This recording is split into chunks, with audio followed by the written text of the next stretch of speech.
فأعوذ بالله من الشيطان الرجيم بسم الله الرحمن الرحيم ألف لام ميم ذلك الكتاب لا ريب فيه هدى للمتقين آمنت بالله صدق الله مولانا العظيم إن الله وملائكته يصلون على النبي يا أيها الذين آمنوا صلوا عليه وسلموا تسليما محبت و عقیدت سے پڑھیے الصلاۃ والسلام علیک یا سیدی یا رسول اللہ وعلى آلك وأصحابك يا سيدي يا حبيب الله الصلاة والسلام عليك يا سيدي يا رحمة للعالمين وعلى آلك وأصحابك يا سيدي يا شفيع المسلمين عزت و وقار کی مسند پر براجمان خوش نصیب خوش وقت پیارے نبی کے پیارے امتی لوگ، سورۃ الفاتحہ کا ترجمہ اور تفسیر ہم لوگوں نے مکمل سماعت کی۔ آج اس مختصر سے وقت میں ربیع النور شریف کے بابرکت موسم میں اللہ تعالیٰ کی رحمت بارش کے اس بہترین ماحول میں بیٹھ کے ہم سورۃ البقرہ کا تعارف اور اس کی ابتدائیہ آیات کا ترجمہ اور تفسیر سماعت کرنے کی سعادت حاصل کریں گے۔ اللہ رب العالمین حقائق جاننے کے بعد ہمیں عمل پیرا ہونے کی توفیق اور رحمت فرمائے۔ قرآن مجید کی سب سے طویل سورۃ البقرہ ہے اور مدینہ پاک میں سب سے پہلی سورت جو نازل ہوئی وہ بھی سورۃ البقرہ ہے۔ قرآن مجید کی سب سے بڑی سورت سورۃ البقرہ اور سب سے چھوٹی سورت حروف کے اعتبار سے سورۃ الکوثر ہے۔ اس سورت کی فضیلت کے بارے میں کریم آقا صلی اللہ علیہ وسلم کا ارشاد پاک ہے، جس گھر میں سورۃ البقرہ کی تلاوت کی جائے اس گھر سے شیطان بھاگ جاتا ہے۔ ہم میں سے ہر بندہ اس چیز کا طالب ہے کہ ہمیں اللہ تعالیٰ شیطان کے شر سے محفوظ فرمائے۔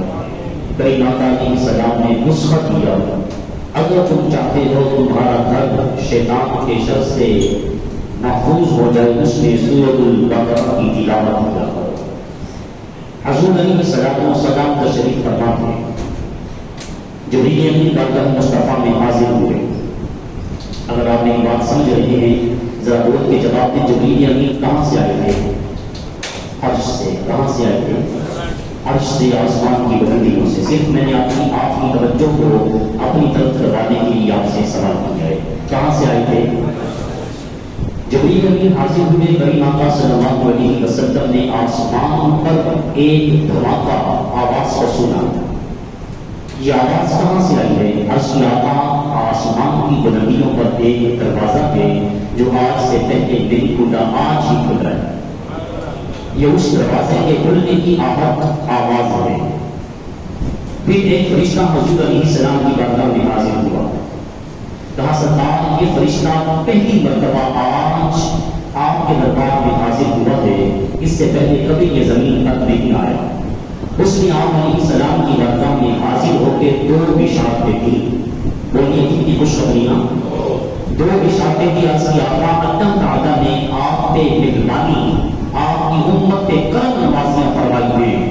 یہ دو صورتیں ایسی ہیں آپ سے پہلے کسی نبی کسی رسول پہ نازل نہیں ہوئی۔ پہلی سورت سورۃ الفاتحہ اور دوسری سورۃ البقرہ کی آخری جو آیات ہے نا، یہ صرف اور صرف آپ پہ نازل ہوئی ہے اور یہ اللہ نے عرش کی بلندیوں سے آپ کی طرف نازل فرمائی ہے۔ یہ دو نور ہیں جو سورۃ البقرہ کی آخری آیات تلاوت کر دیتا ہے، رات کو سونے سے قبل اللہ تعالیٰ اس بندے کی حفاظت کرواتا ہے۔ اب چلتے ہیں کہ اس سورت کو بقرہ کیوں کہتے ہیں؟ عربی زبان میں بقرہ کہتے ہیں گائے کو. کس کو کہتے ہیں؟ جس کا طاقتور دودھ ہم نوش کرتے ہیں، اس کا گوشت ہم تناول کرتے ہیں.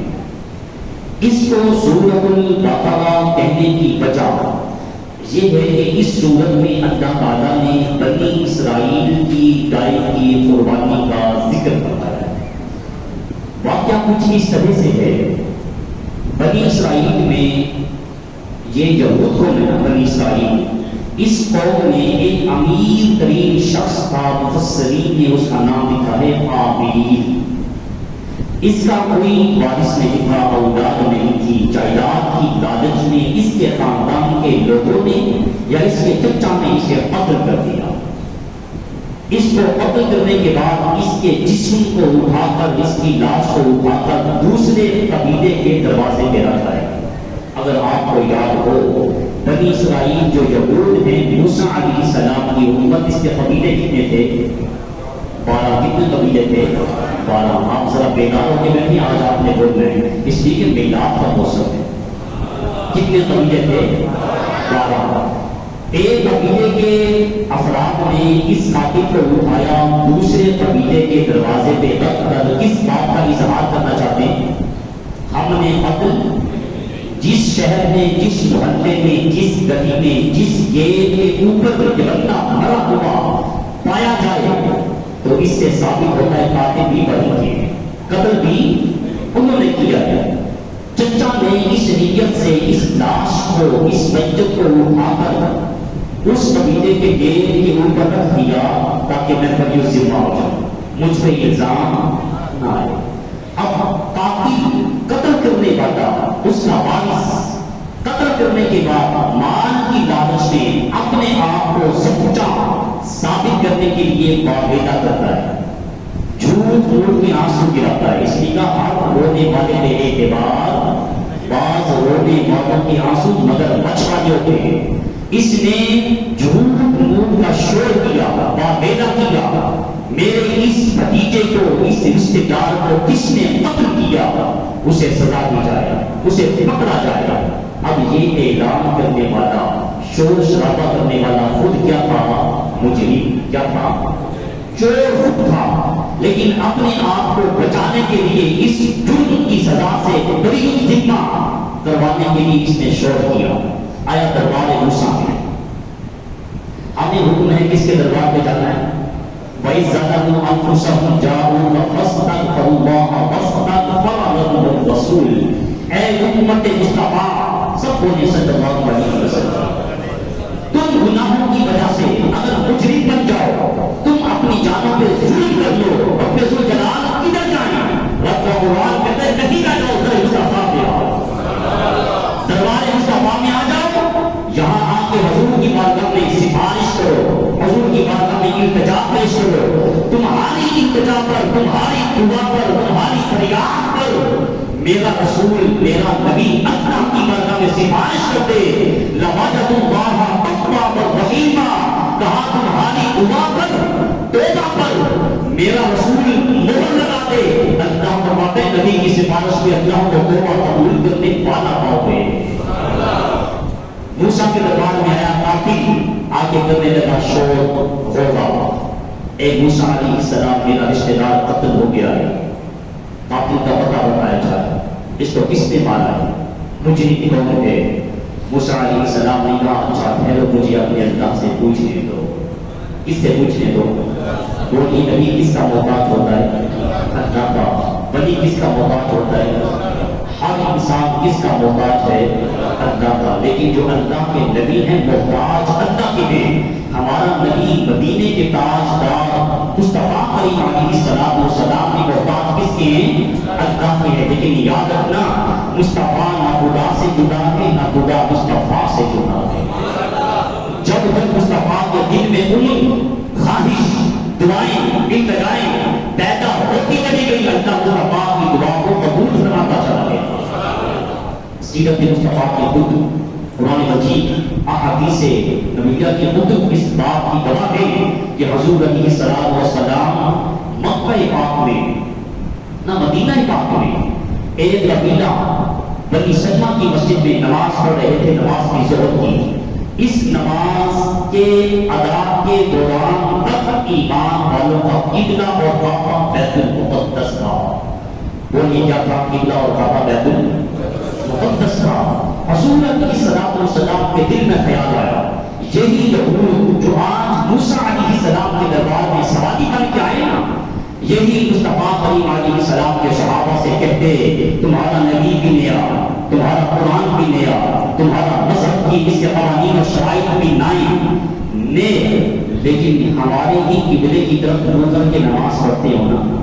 اگر نبی کی اور ہے، قبلہ بھی اور نبی کی اور ہے، قرآن مجید بھی تمہاری کتاب بھی الگ ہے، تو پھر اپنا قبلہ بھی تو الگ بنانا۔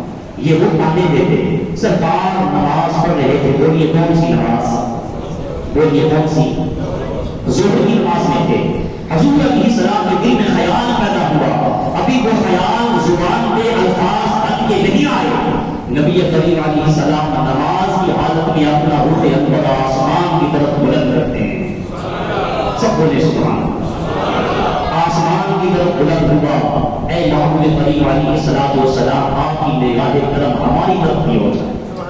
ربیع الاول کا عظیم موسم ہے، اے محبوب کریم، اس موسم کی برکت سے ہمارے صغیرہ کبیرہ گناہ اللہ کی بارگاہ میں عرضی پیش کرے، معاف فرما دے۔ حضور نے آسمان کی طرف نگاہیں اٹھائی، بس آسمان کی طرف نظر کا اٹھنا تھا، جبریل امین کا رب ذوالجلال کی بارگاہ سے قرآن مجید لے کے نازل ہونا تھا۔ نماز کی حالت میں، نماز ظہر ہے، امام الانبیاء ہے، صحابہ مقتدی ہے، قد نوى وقلبك وجهك في السماء فلنولينك قبلة ترضاها فول وجهك شطر المسجد الحرام۔ دوسرے پارے کی پہلی آیت ہے، کہا میرے محبوب ہم رب ہو کر، خدا ہو کر، کائنات کے مالک ہو کر تیرا چہرہ آسمان کی طرف اٹھتا ہوا دیکھ رہے ہیں۔ رب کس کا چہرہ دیکھ رہا ہے؟ بولیے کس کا چہرہ دیکھ رہا ہے؟ تو پھر ہم اپنی قسمت پر، اپنے مقدر پر ناز کیوں نہ کریں؟ ہم اس محبوب کی امت ہیں۔ اگر محبوب مکے کی گلیوں میں چلے اور کہے لا اقسم بہذا البلد، اے محبوب ان شہروں نے تیرے قدموں کو بوسہ کیا ہے، ہم مکے کی زمین کی قسم اٹھا دیں۔ اگر محبوب چادر تان کے سو جائے اور کہے یا ایھا المزمل، اے مزمل کی چادر اوڑھنے والے میرے پیارے محبوب کھڑے ہو جائیے۔ میرا محبوب اپنی زلفوں کو اپنی مرضی سے اپنے ناز کے ساتھ یوں بلندی کرتے ہوئے یوں پھیلا دے، رب کہے بلبلائے کی زلفوں والے میرے پیارے محبوب کیا چاہتا ہے؟ میرا مصطفیٰ اگر گلیوں میں چلتا ہوا جائے، رب کہے عبداللہ واللیل اذا سجا۔ یہ محبوب کریم علیہ السلام کی عظمت و شان ہے، جو بازبان خدا ہے، بازبان قرآن ہے۔ تو موسیٰ علیہ السلام کے دربار میں آئے، کون آیا؟ قاتل، بنی اسرائیل کا شخص۔ آپ نے عرض کی اے موسیٰ علیہ السلام قتل ہو گیا ہے، مجرم کا پتہ بتائیں۔ کہا اچھا مجھے اپنے کس سے پوچھنے دے؟ اللہ سے پوچھنے دے۔ موسیٰ علیہ السلام کو حضور میں آتے تھے، موسیٰ علیہ السلام کو حضور میں آ کے پوچھتے ہیں کہ رب ذوالجلال کا قاتل کون ہے، اس کو کس نے قتل کیا؟ اللہ رب العالمین نے کہا میرے پیارے موسیٰ اپنی قوم سے کہہ دے ایک گائے ذبح کریں۔ وَإِذْ قَالَ مُوسَىٰ لِقَوْمِهِ إِنَّ اللَّهَ يَأْمُرُكُمْ أَن تَذْبَحُوا بَقَرَةً۔ موسیٰ علیہ السلام نے سوال کر کیا تھا اس کا قاتل کون ہے؟ آگے سے جواب ملا میرے موسیٰ اپنی قوم سے کہیں ایک گائے ذبح کریں۔ کیا کریں؟ گائے ذبح کریں۔ سوال کچھ جواب کچھ۔ قاتل کون ہے؟ کہا گائے ذبح کریں۔ بنی اسرائیل کو کہا گائے ذبح کرو۔ کہا موسیٰ علیہ السلام ہم نے کچھ پوچھا ہے، ہمیں قاتل کا پتہ بتایا جائے اور آپ طرف کرتے ہیں گائے ذبح کریں، بات سمجھ نہیں آئی۔ کہا جو کہا جا رہا ہے نا اس پہ عمل کیا جائے، جتنا کہہ دیا ہے اس پہ عمل کیا جائے۔ موسیٰ علیہ السلام کے کہنے پر وہ گائے کو ذبح کرنے پہ آمادہ ہو گئے، لیکن انہوں نے ہاتھ دھرمی، ہیلے بازی کی، بہانے۔ جب کام کرنے کی نیت نہ ہو تو بندہ پھر چور راستہ ڈھونڈتا ہے کہ اس پتلی گلی سے میں نکل جاؤں. کہنے لگے موسیٰ علیہ السلام قالوا اتتخذنا ہزوا، اے موسیٰ ساتھ مذاق نہ کرو، ہم سے مذاق نہ کیا جائے، ہم سے آپ تمسخر کر رہے ہیں. ہم کہتے ہیں پاکی کو تھے اور آپ کہتے ہیں کہ گائے ذبح کرو، ہم سے مذاق نہ کیا جائے.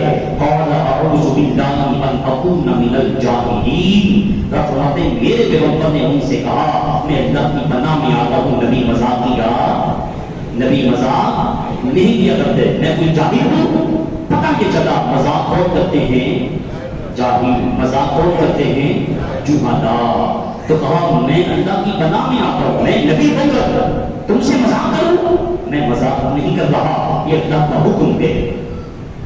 کہنے لگے چلو اللہ تعالیٰ سے پوچھ کے بتایا جائے. اور ادعو لنا ربک یبین لنا ما ہی، ہمیں جو گائے ذبح کرنے کا حکم دیا گیا ہے پوچھ کے بتایا جائے گائے کس طرح کی ہو. گائے بھئی تمہیں کہا گیا ہے گائے ذبح کرو، کوئی سی محلے سے پکڑو، منڈی سے لے اسے ذبح کر دو، تمہارا مسئلہ حل ہو جائے گا. لیکن سوال کر رہے ہیں، سوال اس لیے کیے جا رہے ہیں تاکہ ہماری جان چھوٹ جائے، ہمیں گائے ذبح نہ کرنی پڑے. اس لیے گائے ذبح ہوتی ہے، اس کا گوشت مقتول کو لگایا جائے گا، وہ تو زندہ ہو جائے گا، چور پکڑا جائے گا. اب چور اپنے آپ کو بچانے کے لیے ہیلے بہانے اور بچنے کے لیے کہہ رہا ہے کہ میں یہ کیسے کروں؟ کون سی گائے؟ اللہ سے پوچھ کے بتایا جائے گائے کیسے ہونی چاہیے. موسیٰ علیہ السلام نے کہا اے بنی اسرائیل، رب فرماتے ہیں قال انه یقول انها بقرۃ فارض ولا بکر، گائے ایسی ہونی چاہیے نہ بوڑھی ہو نہ جوان. سوال کیا تھا؟ گائے کیسی ہونی چاہیے؟ جواب آیا گائے نہ بوڑھی ہو نہ جوان ہو، نہ اس نے کھیتوں میں کام کیا ہو، نہ کھیتوں میں ہل چلایا ہو، نہ پانی سے کھیت سے راہ کیے ہوں، نہ زیادہ موٹی ہو نہ زیادہ پتلی ہو، درمیانی ہو، اور اس نے بچے کو جنم بھی نہ دیا ہو، نہ بانجھ ہو نہ بوڑھی ہو بلکہ درمیانی ہو. فارغ ولا بکر، ایسی گائے ہو کہ دیکھنے والا بس اسے دیکھتا ہی چلا جائے. فَفَعَلُوا مَا تُؤْمَرُونَ، اے بنی اسرائیل اب اور سوال نہ کرنا، جس کام کے کرنے کا تمہیں عادت ہے، حکم دیا گیا ہے، بس وہ کام تم کر دو، کرتے چلے جاؤ. اس نے انہوں نے کہا اے موسیٰ علیہ السلام اللہ سے پوچھ کے بتائیں قالوا ادع لنا ربک یبین لنا ما لونھا، اللہ سے پوچھیں کہ جو ہمیں گائے ذبح کرنے کا حکم دیا گیا ہے اس کا رنگ کیسا ہونا چاہیے. گائے کا بولیے کیا رنگ کیسا ہونا چاہیے؟ بھئی تمہیں کہہ دیا ہے ذبح کرو، اب بہانے بنا رہی ہیں. پوچھ کے بتایا جائے کہ جو گائے ذبح کرنے کا ہمیں حکم ملا ہے اس کا رنگ کیسا ہو. قال انه يقول انها بقرة صفراء فاقع لونها تسر الناظرين. گائے موسیٰ علیہ السلام ان سے فرمائیے اللہ تعالیٰ کہتا ہے گائے ایسی ہونی چاہیے کہ اس کا کلر یلو ہو. اس کا کلر کیسا ہو؟ پیلا. کیسا کلر؟ زرد رنگ اس کا ہو، پیلے رنگ کی گائے ہو. فاقع لونها تسر الناظرین، اتنی خوبصورت ہو کہ یہ جب دیکھنے والوں کے سامنے آئے دیکھنے والا بس اسے دیکھتا بھی چلا جائے، اس کی نظر اس کو دیکھ کے خوشی محسوس کرے. کہا اب ہمیں بات سمجھ میں آئی ہے، اب ہمیں بات سمجھ میں آئی ہے. اللہ رب العالمین دلوں کے راز جانتا ہے. اللہ تعالیٰ جانتا تھا یہ کرنے کو تیار، پھر انہوں نے بار بار سوال کیے. اللہ رب العالمین نے ان کو سوالوں میں بھی الجھا کے رکھ دیا. اب یہ نکلے ڈھونڈنے زرد رنگ کی گائے ہو، اس نے کھیتوں میں کام نہ کیا ہو، نہ زیادہ بوڑھی ہو نہ زیادہ عمر رسیدہ ہو، نہ زیادہ چھوٹی ہو، درمیانی ہو، رنگ اس کا زرد ہو، دیکھنے والا اس کو دیکھے دیکھتا ہی چلا جائے. اب یہ ڈھونڈنے نکلے. اب پوری گوبے زمین پر بنی اسرائیل میں صرف ایسی گائے ایک تھی. کتنی تھی بولیے؟ اب وہ گائے کہاں تھی؟ گائے ایسی جس کے اندر یہ ساری خوبیاں ہوں، وہ کس کے پاس ہے؟ ایک لڑکے کے پاس ہے، اور وہ لڑکا اپنے ماں باپ کا خدمتگار ہے. وہ لڑکا اپنے ماں باپ کا اکلوتا بیٹا تھا. باپ بوڑھا ہوا، اللہ کا ولی تھا، فرما بردار تھا، تقوی والا تھا. جب دنیا سے جانے لگا بچہ چھوٹا تھا، اس نے وہ گائے کا بچہ جو بھی کچلا تھا اسے جنگل میں چھوڑا. کہا رب ذوالجلال یہ گائے تیری بارگاہ میں میری امانت ہے. تیری بارگاہ میں کیا ہے؟ امانت ہے. تیری بارگاہ میں میری امانت ہے. جب یہ میرا بچہ بڑا ہو جائے گا یہ خود آ کے مجھ سے وصول کر دے گا. جو چیز اللہ کے سپرد کر دی جائے وہ ضائع ہوگی. اس لیے رات کو سونے سے پہلے آیت الکرسی کی تلاوت کیا کرو. یہ پڑھنے کے بعد تم اللہ کی حفاظت میں آ گئے. دنیا کی کوئی طاقتوں نے نقصان دے سکتی نہیں. اب یہ نیلے تلاش کرنے کے لیے گائے کو ایک تھی اب وہ جوان ہو چکی ہے. اس کی ماں نے بچے سے کہا جو ماں کا خدمت گار تھا جنگل میں تیرا باپ تیری امانت اللہ کے سپرد کر دیا ہے. جنگل میں جا کے آواز دیتا تجھے تیری امانت لٹا دے گا. وہ جنگل میں آیا اس نے آواز دی. یہ سارا واقعہ انہوں نے مجید کا ہے. اس نے آواز دی اللہ العالمین نے اس کی امانت اسے لٹا دی.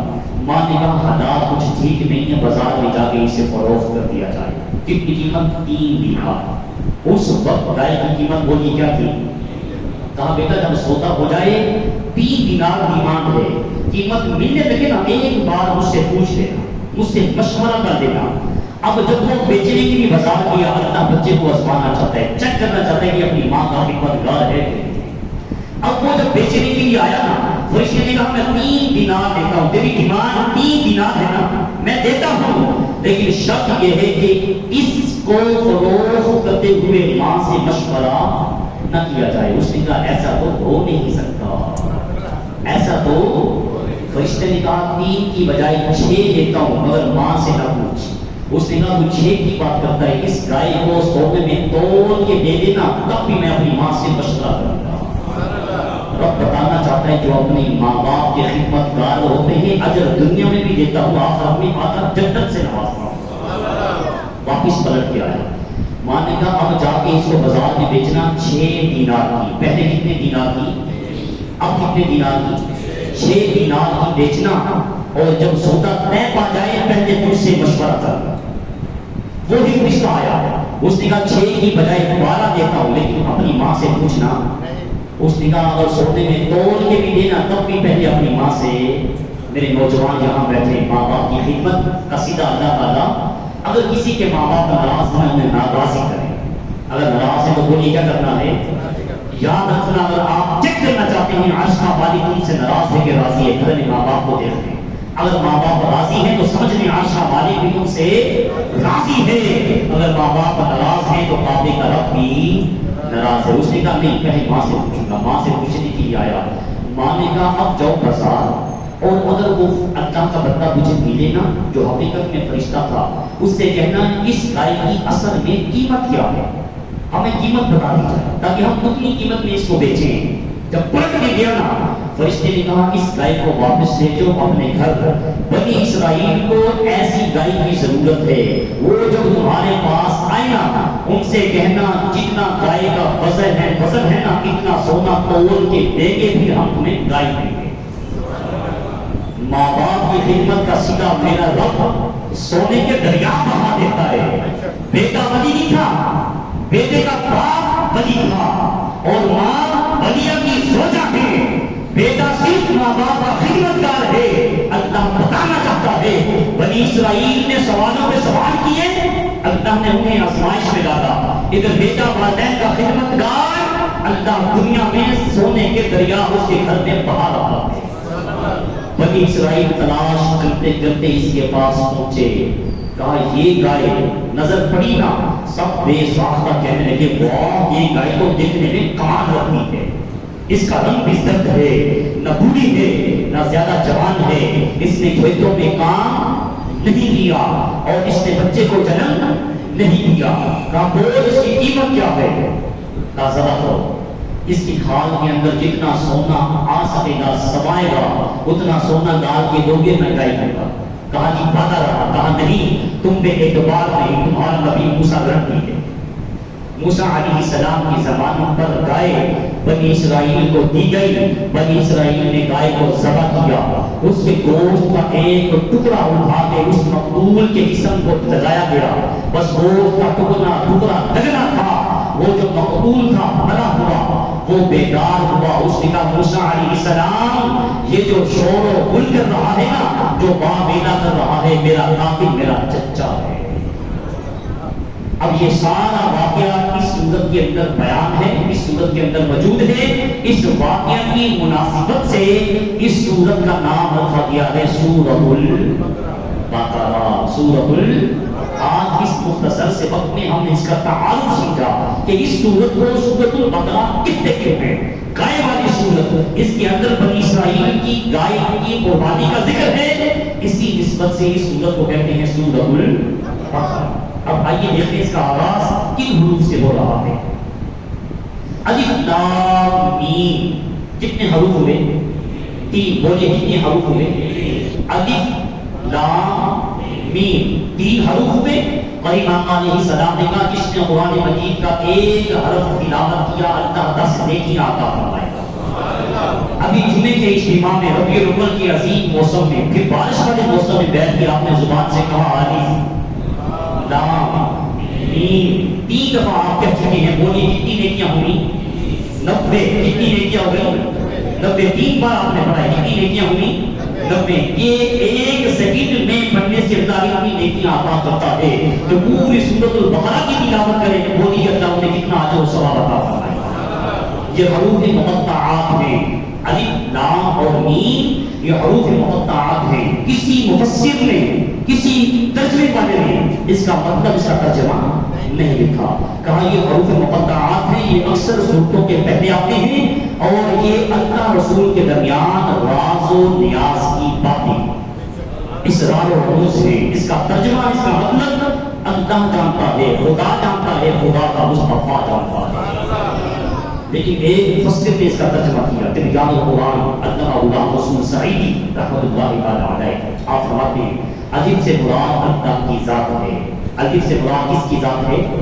اللہ کی ذات۔ لام سے مراد لسان جبریل ہے۔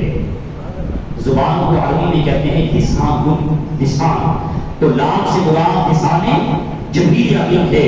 آگے کیا حرف ہے؟ میم۔ میم سے مراد ہے ذات محمد مصطفیٰ۔ الف سے مراد اللہ کی ذات، لام سے مراد لسان جبریل امین، میم سے مراد ذات محمد مصطفیٰ۔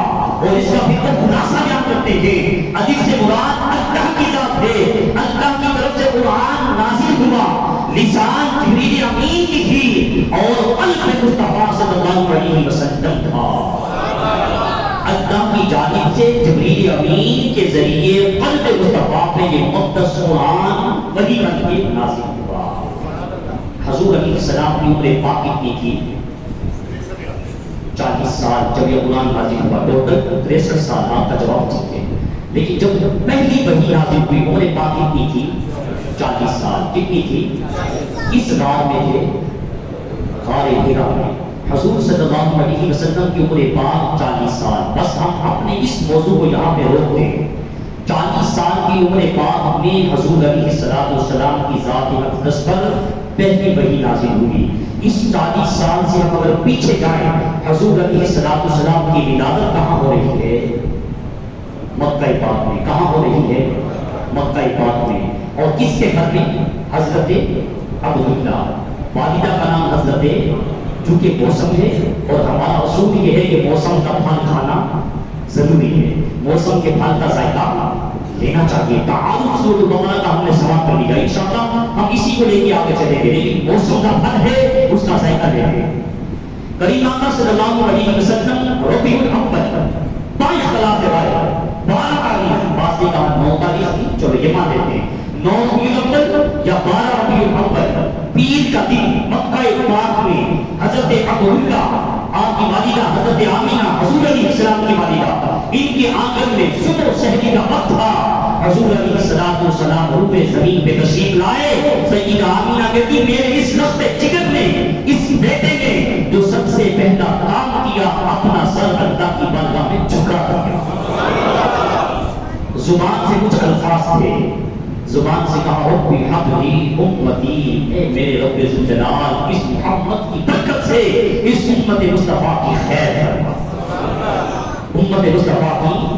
اب سیدہ آمینہ راضیہ ہیں، آپ فرماتی کہ جب میرا اس یہ بیٹا پاک محمد صلی اللہ علیہ وسلم ظہور پذیر ہوئے، ان کی ولادت ہوئی، فرماتی کہ میں نے دیکھا کہ مبارک جسم سے ایک روشنی رونما ہوئی، ایک نور طلوع ہوا، اس نور سے دیواریں بھی ہٹتی چلی گئی، درخت بھی ہٹتے چلے گئے۔ اپنے گھر کے آنگن میں، اپنے کمرے میں بیٹھ کر میں نے مصطفیٰ کی پیشانی سے نکلنے والے نور کی روشنی میں کیسر و کسریٰ کے بادشاہ کو دیکھ لیا۔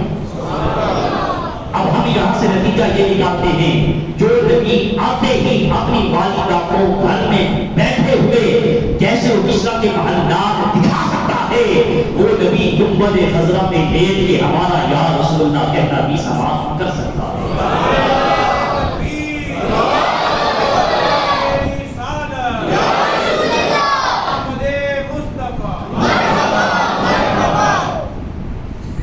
کریم آقا صلی اللہ علیہ وسلم کی ولادت ہوئی، جبریل امین کے ہاتھ میں 3 جھنڈے تھے، وہ یہ کیا تھے؟